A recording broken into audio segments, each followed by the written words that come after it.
Hello, my name is Kallista, and welcome back to Immortality.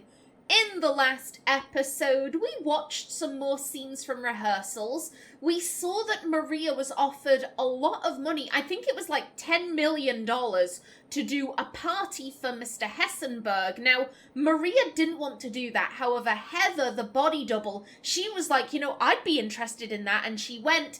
And from the looks of it, Mr. Hessenberg, he expected a lot more than just some songs for his money, let's put it like that. Now, we know that Heather ends up dead, and obviously everyone thinks it's Maria, so I am... Heather seems really pleasant, she seems very sweet and polite and considerate, and I am just, I'm feeling very sorry for her right now. Very, very sorry. From the beginning. Scene 61, rehearsal. So we pull out, see the memorial, see the few kids left, this big pile of flowers, teddy bears, handwritten signs. In we come. We see it's Maria. She stands. Where does she kneel? She's a ghost at her own funeral. Is she ready to acknowledge his death? Or must she still keep distance? I decide later. I think now I'm processing. First Heather. First the child, then she can heal the adult. So we stand. Then leave. Around the corner. And cut. Oh, this is... It is so cool because they're both directing in a way. Their thoughts are melding and merging and, they're splitting the lines between the two of them because the one is controlling the pair of them. Ooh, that was good. That was good. I'm paid to stand in for... Scene 70 through 72, rehearsal. Okay, we see a plane land on the tarmac at JFK, congested traffic around a busy NYPD office. And inside? Look up. Thank you for seeing me. Well, the deputy told me you weren't going to leave until I did. I'm a crank, but a beautiful crank. That's what you're thinking. You're not really taking me seriously. Well, I needed to talk to you. I have information on the death of Maria. So I hear. Well, listen. We're closing down the investigation. What? Our guys have determined it was an accidental death. She couldn't swim. What? She couldn't. Nobody really knew that. She kept it a secret, but the fact that she couldn't swim means that it wasn't an accident. Now you're listening. I'm her body double. I'm paid to stand in for her in shoots and rehearsals. That's how I know. Her body double? That's right. I thought you were her sister. The resemblance is uncanny. I get it, but I'm not her sister. Fine by me. Look, I'll level with you. Chief has been pushing hard for this whole case to disappear. But what you're giving me here would be reason to open things up again. Really? Great. I'll give you a statement or whatever. Not so fast. What? Look, I want to do this by the book. But it's best if the books aren't all kept in this particular library. Let's meet off-site. Somewhere nice and public. Okay, well, I'm staying at the plaza. We could meet at the bar. You free at 8? Try that again with some chemistry, like this might go places. Can he do that? Can he date people involved in cases? He can. He can do whatever we want him to. You free at 8? I'm free all week. Plaza, huh? Nice stakes for a body double. Body double to one of the biggest stars in the world. I'll tell you about it tonight. Sounds good. Watch yourself, okay? Off Maria's face, we cut. Oh, I was gonna say Maria directed at the beginning again. Not Maria, excuse me, Marissa. It really doesn't help that, Marissa has had a lot of roles that, they have names similar to her. Matilda, Maria. And Marissa, At the beginning, John was doing his direction, and then it was Marissa who said, look up. And he did. I was thinking, what must the actors be making of this? You know, we have... Because here's the thing, at this stage, Marissa isn't a star. She is a nobody. She was going to have this amazing career. She had almost like this Cinderella-esque story. She was nobody.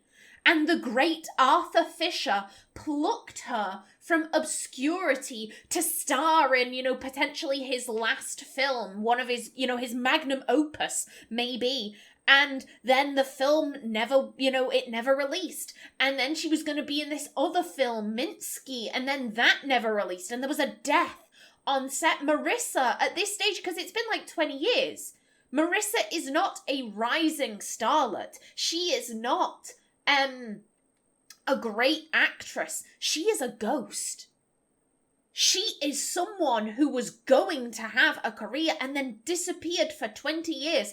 By, you know, from their perspective, it's like she's no one. She's here because she's friends with John. I presume some of them are also like, how is she so young? I guess it's because she was, I guess, in stasis for 20 years, if you want to put it like that. I still don't know how the one brought her back, but she was able to do it somehow. I do like the fact that John has aged. She's been living as John. John has spent 20 years on this earth, and he has the grey in his hair, but Marissa, excuse me, that's going to happen a lot. I do apologise. Marissa, you know, like I said, she was gone. She was in limbo, purgatory, whatever you want to call it. And so now she's back looking as young as ever. I would imagine the vast majority of people would be like, oh, she's a ghost. She's no one. Who's her plastic surgeon? Like, those would probably be the thought. She is not this, like I said, she's not an A-list celebrity. The actors have no reason to be listening to her. And I was thinking, you know, how must they feel, you know, with her kind of butting in from their perspective on John's direction. So I really like, because she cut him off. That was rude of her. What she did, he was in the flow, he was doing it, and she was like, oh, do it again with some chemistry. I like that guy looked at John and was like, can he do, like, is this what you want me to do? You know, like, from that actor's perspective, he's probably thinking like, oh, this actress, she's such a busybody. She's taking over the set, blah, blah, blah. So I think it's interesting that he was like, I'ma ask the actual director, not this random lady. I would imagine that would cause friction. I would imagine that would cause a lot of friction. Scene 75 through 80, rehearsal. Okay, we've seen Maria skip the line and get admitted to the club. We cut inside and see Andrew and Isabella in their VIP booth with an entourage. Isabella whispers something to Andrew, and they both laugh as a waitress arrives with a round of drinks. Now, out of the corner of your eye, Andrew, you look here. You see Maria. We see Maria. She's checked her coat. We truly see her now. She looks like a goddess. And she dances. Oh.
She vanishes.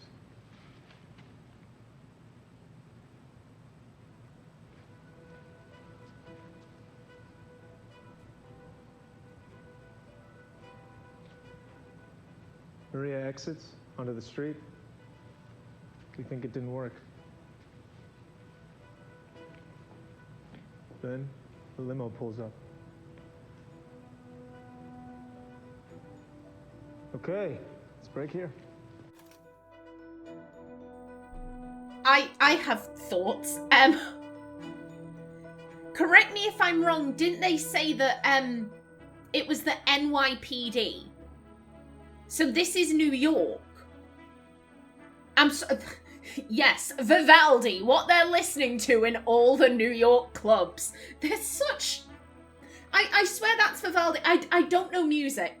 When it comes to classical music, I'm just kind of like, eh. Like, I can identify the Dance Macabre, I can identify that, but oh god, was that... I want to say that was Vivaldi, and was it... I think Vivaldi has... What is it, the Four Seasons? I don't know if it's a single piece or a series of pieces, but I swear down Vivaldi has something called the Four Seasons. Was that... I don't know. Classical music in the club in New York, banging. Okay, the direction there with the camera spinning around Maria. I can think of two different reasons why they might do that. One, to highlight just how chaotic Maria's logic is. Her thinking, her headspace, because if I'm understanding this correctly, so Heather goes to the party, Heather dies, everyone's like, oh, it's an accident. However, Maria keeps going on about like, no, she could not swim. So I'm assuming that Heather drowns. And it's accidental drowning, but Maria's like, well, no, she wouldn't have gone in a pool, in a river, in an ocean, like wherever. She would not have gotten into deep water willingly. This makes no sense. And so she's come here. The fact that the Hessenbergs are here, like, that can't be a coincidence. He even said, like, oh, she thinks it hasn't worked. So she's trying to attract his attention. She's trying to attract the attention of a guy who may have murdered her friend. That's crazy. That is not normal. That is... I don't know what she's planning. I don't know even if she has a plan. She could just be winging this. But swirling the camera around her, that could be to highlight, especially if this is in a club with a ton of people and the lights all going crazy and, the loud music. It could really highlight just how chaotic her mind is. She isn't thinking clearly. She isn't thinking logically. Or option two, and this is more of a filmmaking trick, if you have an actress who isn't particularly good at dancing, you want to make sure that the camera has a lot of movement. That way it's less noticeable for the audience. Now, here's the thing, from what I saw, the few times where we got like a steady shot on her movement seemed very confident to me. It didn't seem like she was a nervous... Like, for example, I'm a very nervous dancer. I can't dance. Like, literally at all. Like, I can swing my hips a bit. I can feel the rhythm in my hips. But the rest of me is like, yeah, no, I can't do this. If I am given actual choreography, I can't remove the look of panic on my face. I'm dyspraxic. I can't remember, movement sequences. So giving me, like, actual choreography... I look a mess. Even if I've been practicing for like months on an intellectual level, I know the routine. I don't look confident. I look panicked. So making sure like, okay, we're going to swing the camera around and that would work really well for me. But from what I saw, she seemed quite confident in her movements.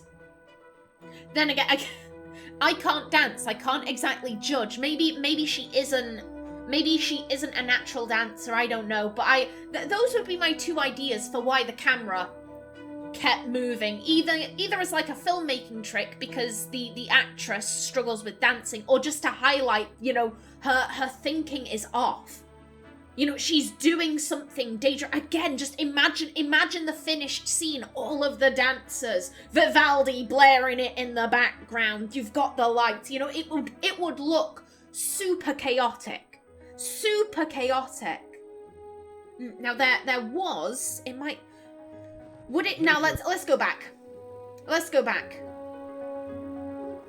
Yeah, we think it didn't work. She's planning something. She's trying to get his attention. The attention of a murderer. Again, that's not smart. 'Tis not smart. I was gonna say it might have been easier to go from the beginning, but this gives us plenty of time to try and slip into the scene.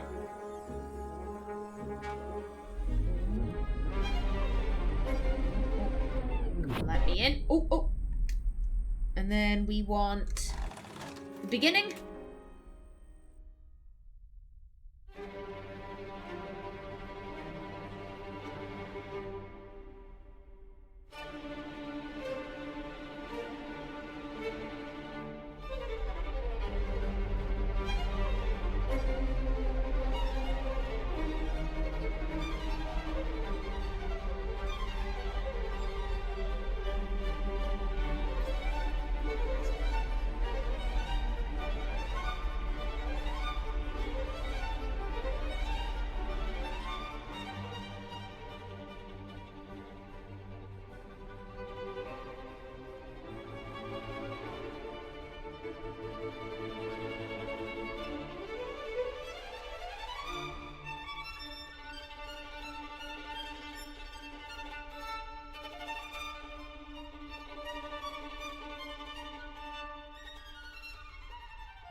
Oh, that was stunning!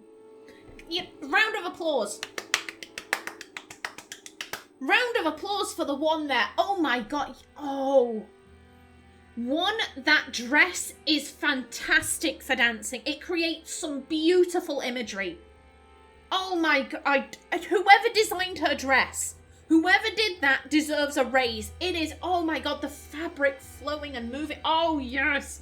Secondly, I've said this before in the scene, again, she was dancing. It was the costume fitting in Ambrosio. I said then, I wonder if she has a background in ballet. I just want to, there was a vibration. It probably leads to the original scene, but I just want to double check. Look at how she's positioning her feet. Right there, that. Ballerinas and ex-ballerinas, they position their feet very specifically. If you want to know, does this person have a background in ballet, just watch the feet. Watch the feet, it's a dead giveaway. And throughout this, I can't pinpoint every single, place, but when she is stood, you know, kind of straight, her feet kind of naturally went back to that position, you know, where they're kind of splayed out into the sides, one in front of the other. That is a ballerina's stance. Oh, stunning. And let's go back to the beginning. I could watch this again. I won't, but oh, the way the dress moves with her. Oh my god. Okay, yeah, it is. I saw that though. It's leading back into the original scene. Oh my god, that was cool. I'm so envious of people who can dance. I'm so envious of people who can move their bodies like water. I'm so stilted. I walk like a newborn deer. Like, in that very, like, not graceful way. And I'm so envious. Scene 81, rehearsal? Maria finds Andrew alone in the back of the limo. It's dark in there. I like how you dance. Please.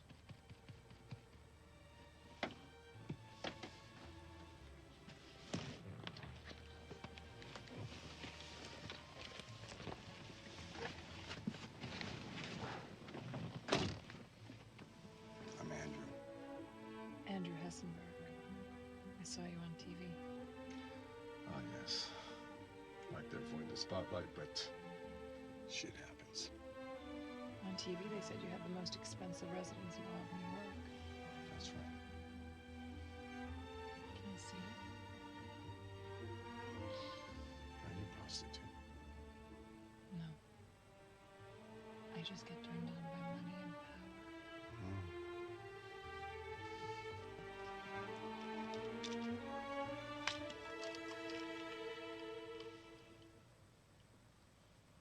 Party time.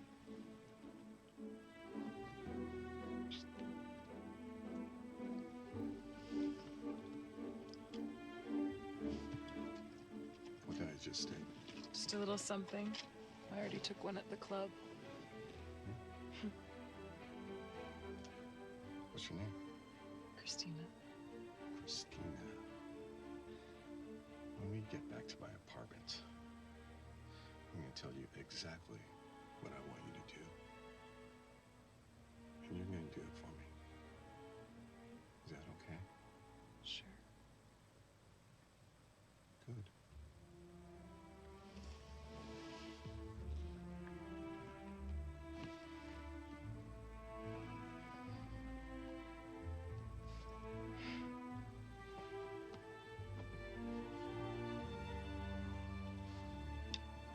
Go ahead.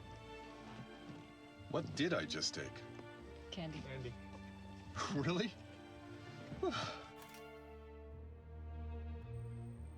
I don't know if I believe that. Considering... Marissa has been gone for 20 years. And I don't know... Here's the thing, given that she, went and snogged that actor and he was like, normally I don't do actual kisses in rehearsal, I save it for the actual scenes. Clearly Marissa is still very much in that, it's the 70s, you can do whatever you want. I can give cocaine to another actor in a scene, that's fine. And it's like, yeah, no, that shit ain't appropriate anymore. You can't be slipping Molly to another actor in a scene or whatever. I don't know if I trust that actually was Candy. I worry that she may have actually given him something and then just be lying about it. I don't know. Again, it all depends, because Marissa is dead. The real Marissa died in World War II. She died in the 50s? Yeah, World War II wasn't still going by the time the 60s rolled around, I swear down. I swear it didn't last that long. But, yeah, the real Marissa died during the Second World War. Everything that Marissa did on the set of Ambrosio, that was the one. Marissa is a skin suit. So like I said, I don't know. Because obviously the one will have evolved because she's been in John for 20 years. But I don't know if bringing back Marissa, if Marissa, that aspect of herself is still stuck in the 70s. It seems like she is a little bit, snogging the actors, but yeah, sir, if I were you, I would maybe go take a drug test, maybe find somewhere quiet to sit down, have some water, just in case that, yeah, she slipped you something. Okay, we got confirmation this does take place in New York, and Christina, isn't that Maria's real name, Christina Campbell? There was some mention, like, Heather looked at Maria's driver's license or whatever, and she was like, oh, your real name, and Maria was like, yeah, I never changed it. I'm not, the fact that this guy, he potentially raped and murdered a girl. I don't know how far he went. He could have just murdered her. But, you know, he's done all that. And then another girl comes along who looks damn near identical. And he's like, yeah, I'll pick her up from a club. Take some drugs from her mouth. I'm like, sir. To be fair, I think some people reach a level of wealth that it starts affecting their brain. There are some people, they are so wealthy that they become stupid. Like, I swear down, that is an actual thing. You know, they reach a point where they just have no common sense. Maybe it's that. But if I were in his shoes, like, I'd be questioning that. I'd be questioning that hard. Scene 82 through 83, rehearsal. Hey, let's just go for this. I'll follow your lead, then we'll run it with Randy to see how to tackle the fight. All right, just take it nice and slow, and we'll break it down from there. Feel free to hit me. I could take it. Are we starting the elevator? Those drinks went to my head. Don't crap out on me now. Talked a pretty good game back in the car. You ever fuck in a pool? It's not where she died? Yes. Guess that's creepy. No. I like it. Thinking about someone that famous dying there, fucking there. There's like a thrill to it, all that dark energy. It's like psychic Viagra. Fuck. You're a wild one. Let me show you something. Ding. Door opens on the bedroom suite. It's dark. Andrew hits a light, subdued lighting. Bedroom hasn't been touched from when Heather stayed there and looks like a crime scene. Broken glass and bed sheets. This is where she was staying. I told them to leave it, so it's exactly the way it was when Maria died. It's a new art piece for my collection. I call it The End of Celebrity. Oh. Need another drink or something stronger. Why are you showing this to me? You said you wanted to feel the dark energy. This just feels sad. Yes, well, Maria had a sad life. What makes you say that? Something I observed. When you make a lot of money, you could go two ways. Either you grow with it, be happy, or you stay small, and it makes you sad. I'm sure she thought of herself some kind of artist, but when you get that famous, you're basically a whore. Is that what happened here? You want to know if I fucked her? Tell me what you did to her. I just noticed. You look a lot like her.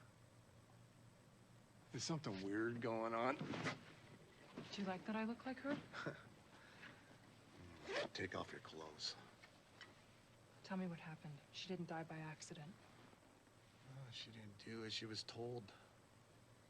I didn't like that. Will you take off your clothes? Now. You killed her? Bitch.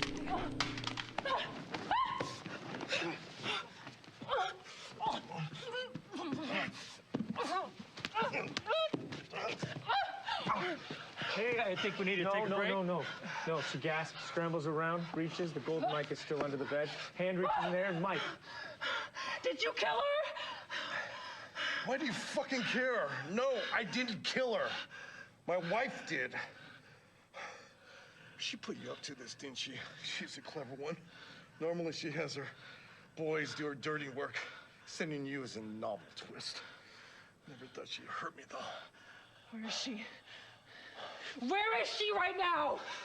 She's probably up on the roof, swimming in the pool where she killed that bitch Maria. I'll give you anything you want. You can't give me what I want.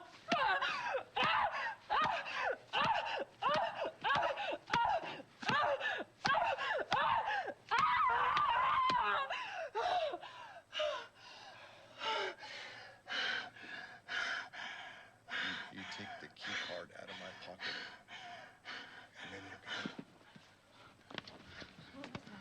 Hey, are you okay? Oh, one, I am so glad that they have oh god, what do they call them? Oh, feck. Brain, what with, but they have someone who, a fight coordinator, what, I don't know the actual term. I've been saying, you know, like, this entire time, this is why you have intimacy coordinators on set, because, you know, sex scenes can get, they can cross boundaries far too quickly if you're not careful.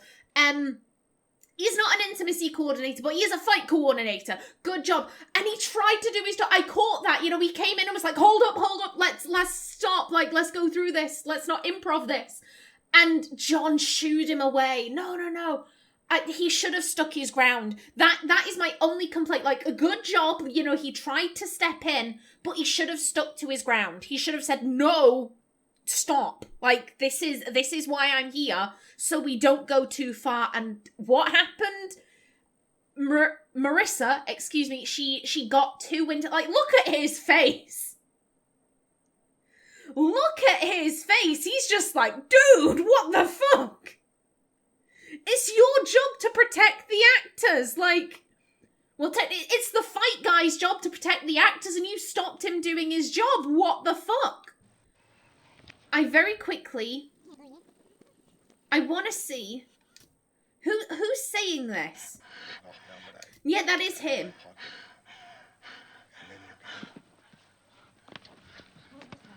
Hey, are you okay? Yeah, the fight guys come in to be like, are you okay? I tried to do my job and the director stopped me. Are you okay? Yeah, and he's just looking at John like, dude, yeah.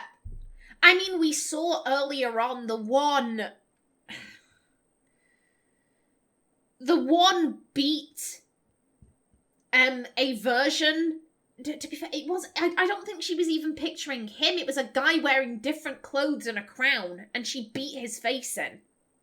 Again, in a secret scene. And so now it's getting to the point where Marissa is actually sort of acting out the one's actions.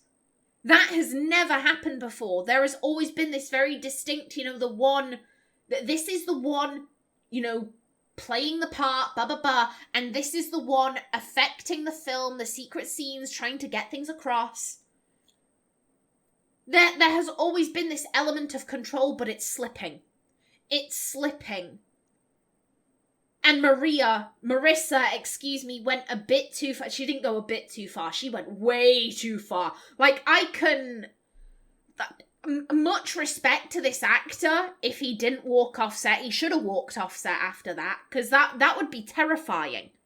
If she was slamming that microphone down near his head with all of that force, that would be terrifying. And the director's just shown that he doesn't give a shit about his actors because he stopped the fight guy from intervening. Ooh. Also, we have the reveal, the wife. The wife killed Heather. Okay, so here we have this great and powerful man, and then behind him in the shadows is the wife cleaning up his messes. Okay. Okay, you know what, I don't want to go into the secrecy. I kind of want to watch that again. Like, she got way too into that.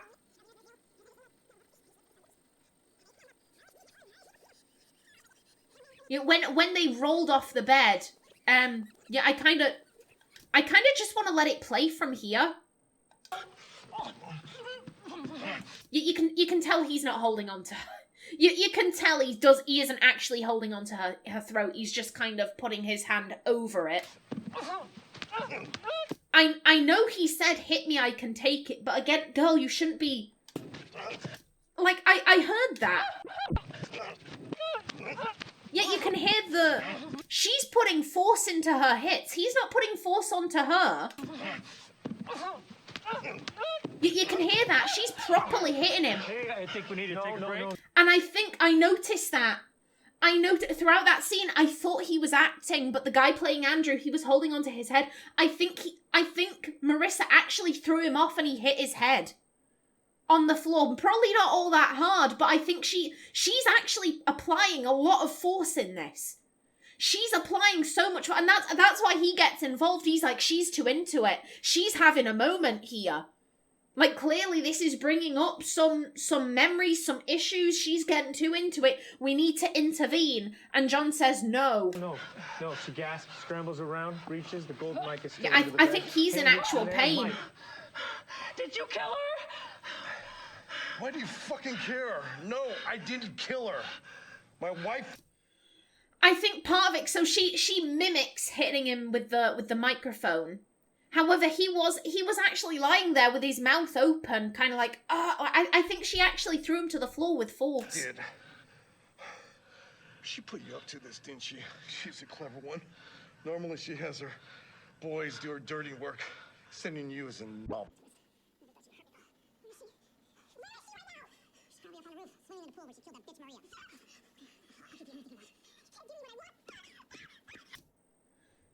Okay, so yeah, I think him saying take the card key from my pocket and you get out, I think that is in the script. I don't think he was doing John's bit.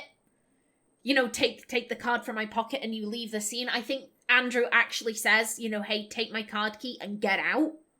I think Marissa is just improvising this scene, but again, it mimics what she imagined doing to him in the secret scene. She's losing it. You take the key card out of my pocket, and then you're gone. Yeah, he looks scared. Hey, are you okay? Yeah, he is not happy about that.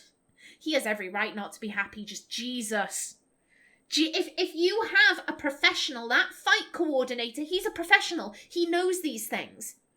If he is saying, A, stop, let's figure this out, let's not... Because if you're improvising a scene like this, things will go wrong. People will get hurt. They will. Guarantee it. And if they don't get hurt, they might end up with trauma. That was, like, I could only imagine being, you know, trapped under someone whilst they're slamming, you know, something down near my head. Like, that would be terrifying. If you have a fight guy there saying, hey, stop, you should listen to him. What's the point of even having him on set if you're not going to pay attention to what he's saying? John, no, yeah, I can't... Scene. I'm going to fast forward. I can't remember where the M vibration was. It doesn't matter if you can take a hit. You shouldn't... Like I said, she was hitting him proper hard. You shouldn't need to be able to take a hit. She shouldn't be hitting you. It's acting. A little quicker if we can. Now then, where I think it was on the bed, maybe. Also, this is interesting in a way. This guy, for as big of a scumbag he is actually providing a little bit of wisdom. In that Maria did have a sad life. And I'm not talking about Heather pretending to be Maria. I'm talking about Maria. You know, she has all of this wealth, and it makes her miserable. She isn't happy. She's getting wasted. She's doing drugs. She's, you know, she does seem very sad. Money. You could go 2 ways. Very, very sad. Either you grow with it, be happy, or you stay small. And it makes you sad. I'm sure she thought of herself some kind of artist, but when you get that famous, you're basically a whore. Don't know if I'd agree with that. Is that what happened? That just sounds misogynistic, I but... want to know if I fucked her. Tell me what you did to her. You know, I don't think the success made Maria happy. You look a lot like her. Let's see, I think, was it when she pulled out the gun?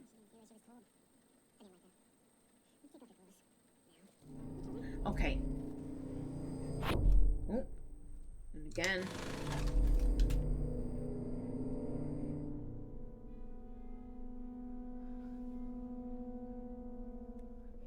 You provoked me. You made me choose between them and you. I had them burn you.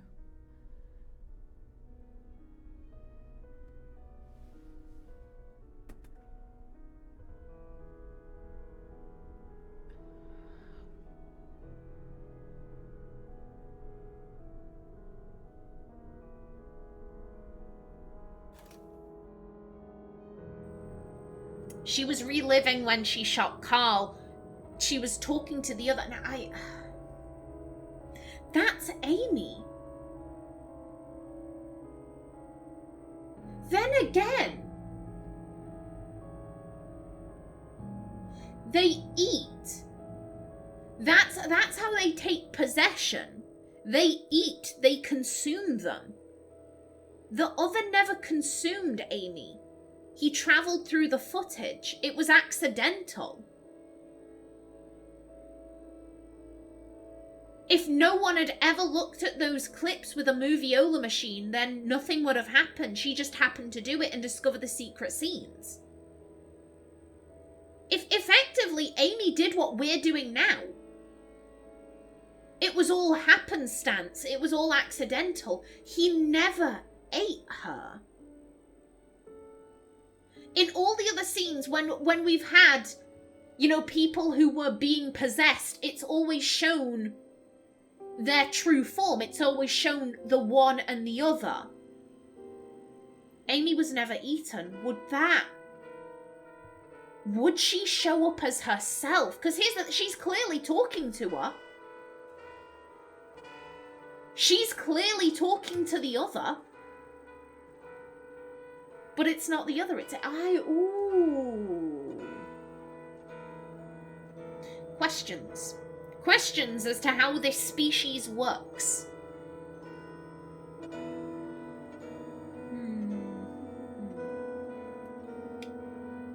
And again, there was a vibration at the beginning. I just have to make sure that this goes into the original scene.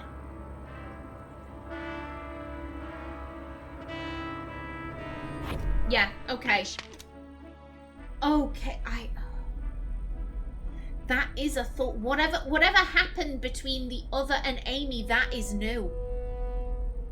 That is not how they regularly move on. As I said, they eat, they consume. Amy never got eaten.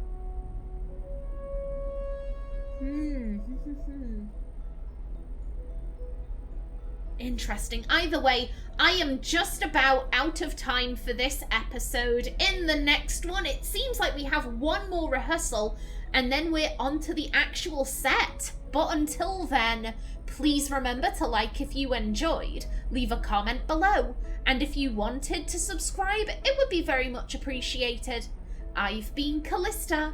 Thanks for watching and see you in the next episode.